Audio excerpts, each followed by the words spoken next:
Well, hello. Welcome to another episode of Speaking with Confidence with Kat Matson. Now, before I jump into today's episode, I just wanted to give you a heads up in case you're one of those people who jump off, at the end of the episode. Coming up Thursday, the 25th of September, I am hosting another elevator pitch practice session. Yes, I did this last month and it was so popular. I'm doing it again. If you struggle with answering the question, so what do you do? Then this session is for you. All of the details are in the link in the show notes. Thursday, 25th of September, 12:30 Australian Eastern Standard Time, and it's entirely, completely free. So I just wanted to let you know about that before you get to the end of the episode. But now let's get stuck into the episode. Welcome again to Speaking with Confidence with Kat Matson, the show where I coach humble leaders who want to make an even bigger impact in the world, how to show up and speak up in a way that their voice is heard. It's awesome to have you here. Thank you for tuning in. I hope you're having a fabulous day doing whatever it is that you're doing. And today's episode, I'm keeping with the ongoing theme now of the last few episodes, and I'm answering a community member question. Today's question comes from a long-standing community member of mine, Sharon, who she's currently preparing to deliver a presentation at the end of the month. And her question was quite simply this: Kat, is it realistic to do a 20-minute speech without notes other than sticky notes for prompting? I'm doing my best, but I'm struggling as I have so much content. Now, to give a little bit of context on this, as I said, Sharon has been a member of my community for quite a long time. And one of the things that I talk a lot about is doing your best to minimize your notes. Now, the reason I do this is because when you have a script or when you have really detailed notes, then what happens? Well, you end up reading a script or getting really focused on your notes instead of connecting with your audience. And so when Sharon is referring to that point of, is it realistic to do a 20-minute speech with just sticky notes? That's what she's referring to. And in fact, I will post a link in the show notes to another episode that I've done on this, my Frame Your Thinking method, where I step you through how to use Post-it notes and just a handful of Post-it notes to keep you on track, but also to keep you connected with your audience. So that's the powerful Frame Your Thinking method. It's episode 74. But yeah, the link will be in the show notes. So Sharon's question, is it realistic to do a 20-minute speech without notes? Yes. Yes, it is. Yes, it is. And I want to pick up on the giveaway about what is troubling Sharon at the moment. She actually says, I'm doing my best, but I'm struggling as I have so much content. That's the key. You don't want so much content. If you can't remember your key messages, then guess what? Your audience can't receive them either. 20 minutes isn't long, and I'm going to step through how you might use 20 minutes. But my first tip for Sharon and for anybody else listening going, I've got so much I want to say, how can I do this without notes? You don't have so much to say, or at least you shouldn't have so much to say. You need to figure out what is, I want to say realistic, but that's actually not what I mean. What is going to be of most service to your audience in this fragment of time, in this 20-minute block? And it's not going to be to cram as much information in as possible. Instead, what are the high-level key messages or stories that will move your audience along the customer journey that you're taking them along? What will move them? What will take them the next step to move closer to working with you, to reaching out to you, to signing up to your newsletter, etc.? So my first response to your question, Sharon, is minimize your content. Less is more, really, in this case. Now, in a 20-minute presentation, you've actually only got about maybe 12 minutes of content. like 12 minutes of deliverable teaching space. And let me explain why I say you've only got 12 minutes. You've got 3 minutes of a 20-minute presentation to introduce yourself and to establish credibility. Now, this is where I suggest you use your Earn the Right framework, which is basically, it's one, it's calming your nerves, but two, it's letting your listeners know who you are, why you're credible, and building rapport. Skipping this step is a massive risk, because when you skip this step, your audience is just kind of wondering why they should be listening. Whereas using the first 10% of any presentation, so in this case, 10%, it's roughly 2 to 3 minutes, you want to take a little bit of time to build rapport. Look, you wouldn't walk into a meeting with a brand new client or a prospective client and go, "Hi, I'm Kat," blah, blah, blah, and start giving them the sales spiel. You would do a bit of an introduction, and that's what your Earn the Right or your opening 3 minutes should be doing. Then at the end of your presentation, you want to be taking at least 5 minutes out of 20 to close. Summarizing, establishing the call to action, what is the next step, and some form of inspirational, emphatic close. Now, the reason I say that is because in any presentation, what you say at the beginning and what you say at the end is what is going to be most remembered by your audience. And we've all seen those presentations where the speaker has run out of time, and so their ending is just, it's weak. That's not how you want to leave your audience. In fact, you want to prioritize the ending over what happens in the middle. So, 3-minute opening, 5-minute close, that only leaves you 12 minutes of content. Now, in 12 minutes of content, if you're following my guidelines of only 3 key messages in any one presentation, then that means you've got 4 minutes per message. And I mean high level message. You might not want to actually deliver 3 key messages in a 20-minute presentation. You might only want to deliver 1 or 2. In any case, if you've only got 1 to 3 key messages, you know what they are. And if you're illustrating them with stories or with why you think what you think, again, you know what that is. So when I read that line of "I've got so much content," you're either trying to pack too much in, or you're focusing on wanting to say the exact right words instead of communicating the essence of your message. These podcast episodes sit at around roughly 15 minutes. And I have a couple of bullet points to just remind me of the sequence, but that's it, because I know the stuff that I want to say behind each message. So the short answer is yes, it's completely realistic to deliver a 20-minute presentation without anything other than a handful of post-it notes. What I also want to say here is, and I'm just going to re-emphasize, say less. Say less.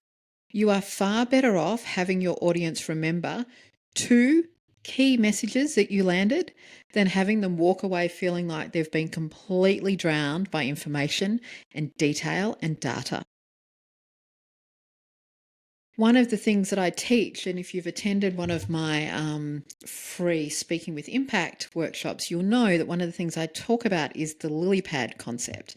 If you can imagine a lily pond, and what you're actually doing with your audience is you're wanting to move them from one side of the lily pond to the other.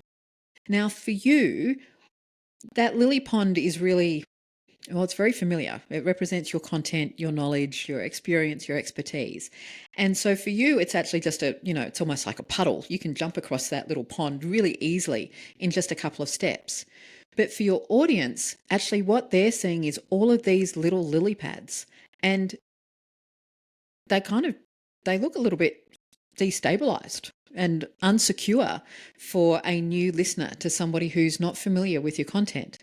And so when we try to take people too fast or too far across our lily pond, we literally leave them kind of scared that they're going to get wet, scared that they're going to fall into the lily pond. Whereas if you say less and say to yourself, okay, what's realistic?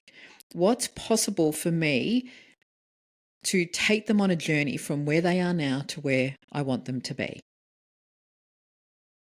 So it's not about 20 minutes of content.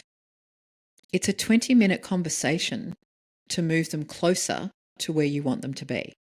And perhaps, Sharon, if you've got so much content, perhaps you need to bring it back a couple of steps and maybe not try to take them quite so far.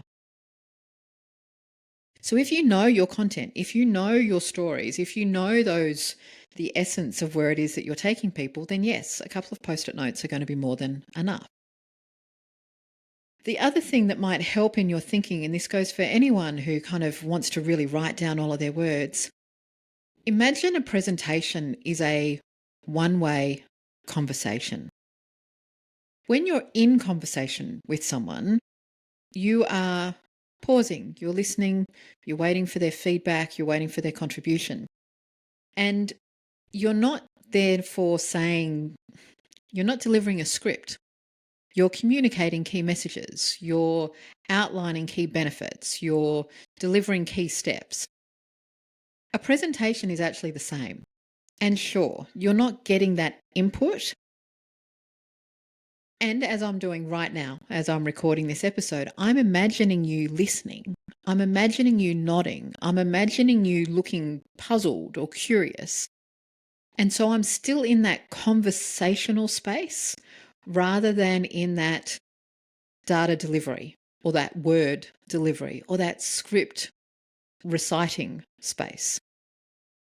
So if you think of your presentation as a one-way conversation, what you're then wanting to note, what you're wanting to keep in your notes to keep you on track is those high-level pieces, a reminder of perhaps of some key statistics or some key numbers, or the particular story you're going to use to illustrate a particular key message, rather than all of the detail. So, in short, say less, focus on your key messages.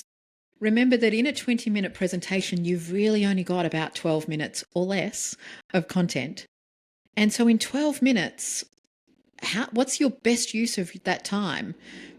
The best use is not to cram as much in as you can. It's to really have your audience feel your 1, 2, maybe 3 key messages. And you do that with stories and anecdotes, not dumping all the data. And then however you craft your notes, you want them to be a reminder. If you happen to lose your way, or if you happen to you kind of need that space for the transition. Or sorry, you need that support for the transitions. Now, having said all of that, it's your presentation. And if the post-it notes aren't working for you, then let them go. If you are going to take in a script, if you are going to take in really detailed notes, set it up for yourself in a way that you can easily glance at them to see what's happening next, as distinct to getting caught in reading them. Because I think there's a couple of things that happen. When we take a script on stage with us, it's often a little bit of a security blanket, and we tell ourselves, oh, I'll just take these just in case. But if you have them with you and then you start from a heavily scripted set of notes, the temptation is to stick with the notes rather than to connect with your audience. Whereas those handful of post-it notes, you know that they're there and you're forced. You need to connect with your audience. You need to settle into yourself and you need to be present to serving your audience as distinct to delivering all of your content. So think of your presentation as a one-way conversation. I'm also reminded of another podcast episode, and it's kind of apt because it was stimulated from a couple of years ago from River Fire, and we've just had another River Fire exhibition here in Brisbane, where I recorded an episode called Cropping for Focus and Impact. And it was basically about the power of some of the photos that we see of the great big planes that get flown down the river. So there's the C-17 Globemaster, and there's the Growlers, and like they're epic. And the professional photography that comes out after the event is phenomenal. But what's interesting is that the professional photography that gets displayed, that everybody goes, whoa, over, is heavily cropped. Because of course, if you're shooting photographically something that's moving so fast, it's going to be very hard to get something that's perfectly composed. And when you see the original unedited shots, they're a plane. They're a plane. They're moving. They're impressive. But when you crop that image for focus, then you get massive impact. And it's exactly the same with your verbal presentations. When you crop, when you take out all of the excess noise, when you take out all of the excess words, when you take out all of the excess content, then what you're focusing in on has such bigger impact. So I will copy a link to that particular episode as well. It's called Cropping for Focus and Impact. So I hope that's been useful. I'm sure it has. I'd love to know more. If you have further questions, if you have a question that you would like me to answer on this podcast, please let me know. You can do that by reaching out to me on Instagram at Kat Matson, and Kat is with a C, or reply to any one of my emails. Now, if you're not already on my email list, you want to be. I share what I'm up to, but most importantly, I share what I'm observing. Work out louder.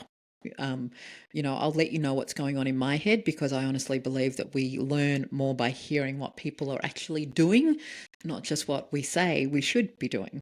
So if you're not already on my email list, again, I'll post that link in the show notes as well. And that's another great way that you can ask me questions that I will answer on this podcast, just like I did Sharon's today. So with that said, the only other thing that I wanted to close out on is just that reminder that I mentioned at the top of the show around my upcoming elevator pitch practice session. These sessions, they run for about an hour. You rock up and you practice your elevator pitch, and you hear what everybody else is saying as well. Most people who come discover a few things. One, they're perfectly okay how they're doing it at the moment. Two, you can have an elevator pitch that changes depending on context, and instead what you want to focus on is some key messages, a little bit like the 20-minute presentation. So, and they're just a really awesome and fun way to spend an hour. So if you would like to work on your elevator pitch, the details are in the show notes as well. Whew, that feels like a lot. So I'm going to leave you there. Thank you again for tuning in. I look forward to seeing you next week. In the meantime, here's to confidence, and here's to impact, and I'll see you really soon.